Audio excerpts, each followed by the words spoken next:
In a land far, far away, nestled among rolling hills and sparkling rivers, lived the villagers of Tama. The people of Tama were like one big happy family. They loved spending time together, sharing stories under the starry sky, and learning from each other. They were nothing like ordinary villagers. They were special, having a secret talent. They could talk to the animals, whether it was a wise old owl or a playful monkey. The people of Tama could understand the animals, and the animals could understand them. This made their connection with nature even stronger, and their lives even more amazing. The village air was fresh and clean, perfect for taking deep breaths. The ground was rich and fertile, bursting with all sorts of delicious fruits and vegetables. However, hidden among the lush greenery were three very special caves. Inside these caves glittered and gleamed all sorts of treasure: gold, diamonds, emeralds, and even silver. They believed these were gifts from the gods, left behind for safekeeping, and also a special welcome mat for the spirits of their ancestors. They treated the land with respect, taking only what they truly needed. One sunny day, whispers reached the ears of three greedy merchants from a distant land. They had tales of this village where gemstones and golds were used during their festivals. Their eyes gleamed with dollar signs, picturing mountains of riches. The merchants journeyed to the village, hoping to convince the friendly people to share their bounty. They tried sweet talking and even offering shining trinkets, mirrors, and salt, but the villagers wouldn't budge. Their hearts belonged to their land, and they wouldn't allow anyone to harm its beauty. Realizing their fancy words wouldn't work, the merchants grew angry. They hatched a sneaky plan to hire mercenaries to take the village treasures by force. The merchants and a group of mercenaries arrived with weapons, marching into the village of Tama like a surprising storm. The villagers didn't have any weapon to fight back. They were quickly captured. Soon, even more mercenaries came, but this time, they arrived with miners, builders, and equipment to dig the ground and build a fancy mansion for the three merchants. The worst part was, they tore down the villagers' farms to make space for it, owing to the fact that they wanted the villagers to feel helpless and rely on them for everything, even food. Years passed, and the digging never stopped. The land that used to be full of life slowly turned into dry, dusty fields, with barely any plants growing. This made the once happy villagers of Tama grumpy and frustrated with one another. Amidst all this trouble, there was a wise man named Arinra, who listened patiently as the villagers cried about their empty farms and their children getting sick from strange illnesses no one understood. Arinra was a seer. He could see glimpses of the future in a deep sleep. In his magic sleep before the merchant invasion, he saw a scary picture of his village being attacked by outsiders. But the strange part was, he got a message from the gods themselves, a very important warning. The gods told Arinra that the treasure hidden in their caves was to be kept safe, and a special yearly festival was to be performed, only within themselves, to keep the treasure a mystery. At first, the villagers of Tama followed the gods' advice perfectly. They kept their festivals quiet, only for themselves. But then something went wrong. They got too excited about the unique celebration and started welcoming neighboring villagers, accidentally bragging to some of them about their heritage. Big mistake. News travels fast, especially exciting ones. Soon, more and more people wanted to see this amazing festival for themselves. The villagers loved the attention they were getting from outsiders. They felt proud and special, ignoring humans' curious nature. Then the three greedy merchants heard rumors about a village that used gold and valuable stones during their festivals. They pretended to be friendly guests interested in the village culture. But at night, when everyone was asleep, they secretly explored the land, searching for clues. The merchant's sneaking nighttime survey revealed a shocking truth. The small village of Tama did have a large mass of hidden fortune that could make a country rich. They decided to take the treasure for themselves before anyone else found out about it. Arinra watched silently as the spirits of his land seemed to grow weaker ever since the merchants arrived and started digging up their precious resources. He tried talking peace with them, explaining how important these resources were, but they just laughed at him. So your little gods need shiny rocks and dirt to be strong? Well, guess what?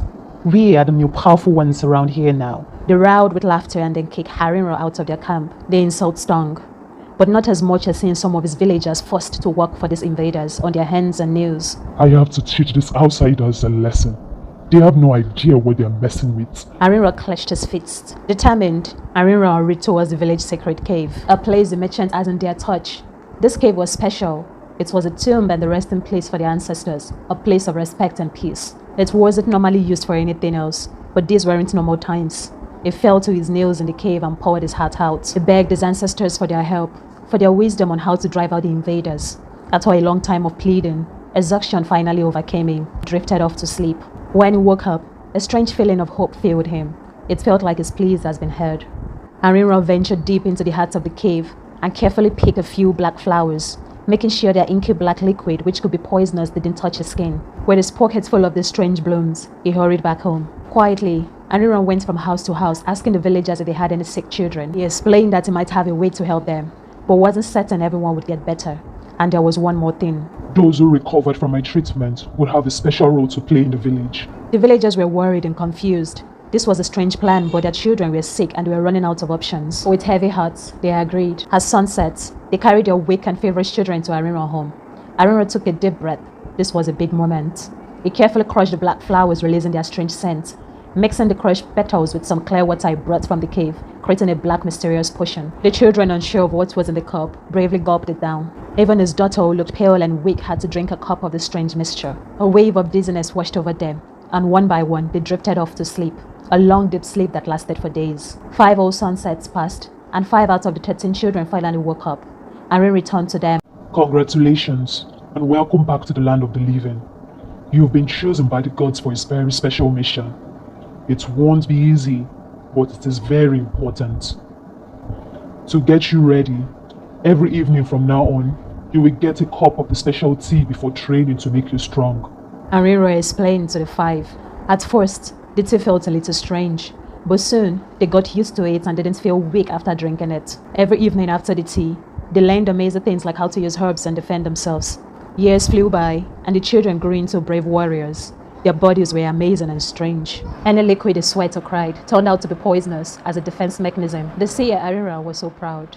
The weird black flowers from the cave changed them in a good way. Their bodies soaked up the magic of the flowers and became one with it. Look at how strong you have become now.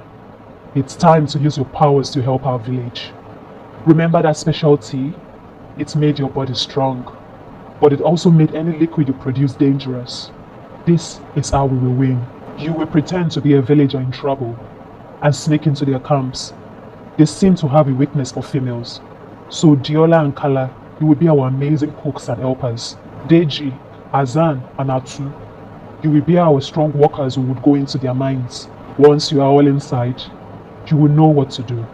Remember all your training. This is your destiny. Of all the children who were sick, the gods gave you a second chance at life because they knew you were meant for something special. From today on, the future of our village, Tama, rests on your brave shoulders. The 5 surviving warriors of the village infiltrated the camp. After weeks of settling in, Diola and Kala's image could not get out of the merchant's mind. They watched with lust as the girls go about their duty in humility and innocence. Their skin glistered from the sheep butter they used in sealing their poisonous sweats in. But the lustful merchants saw naive little girls who could be taken advantage of. They devised a plan to host a party and get them drunk. Despite the maid's exhaustive daily routine, they were told by the merchants to wait behind and prepare a large meal for a party. They were expecting guests from a distant land. While Diola and Kala helped, an older maid whispered, "You're new here, so listen closely. This party might be for you as well. So no matter what, don't eat or drink anything they give you. I am tired of helping girls who get tricked." The older maid was right. The merchants and their friends wanted Diola and Kala to drink something, but the girls wouldn't. This made one merchant super mad. He grabbed Kala and threw her to the ground. But when he touched her, something weird happened. The man started convulsing. He couldn't catch his breath. Then he fell over, not moving at all. The other merchants thought he was just pretending. They even clapped and laughed. But after a short while, they realized something was wrong. They checked on the man. He wasn't pretending anymore. He was dead. One of the merchants was furious with Kala. He yelled at her, smacking her face, but just like his friend. As soon as he touched Kala, the same thing happened. He started convulsing and couldn't breathe, then fell dead. Zan and Atsu has been peeping from afar. They grabbed a big pile of sand and threw it on the fire to put it out, while Deji sat hidden in the teak tree branch, with his poisonous darts watching the surviving merchants calling out the guards. As chaos and darkness engulfed the camp, the merchant guards went after Azan and Atsu. They ran as fast as they could towards the dark mines, with the guards following them. As soon as the guards got into the mines, they couldn't see anyone. All they saw was a strange yellow gas floating in the air. The yellow gas made the guards hallucinate. They saw things that weren't there. In this state of confusion, they fought with their shadows and themselves. By morning, the guards were dehydrated and dead. Their bodies littered around the mines, while the surviving merchants lay paralyzed by Deji's darts. For many months, there was no more mining. Because of this, the dry fields slowly turned green and healthy again.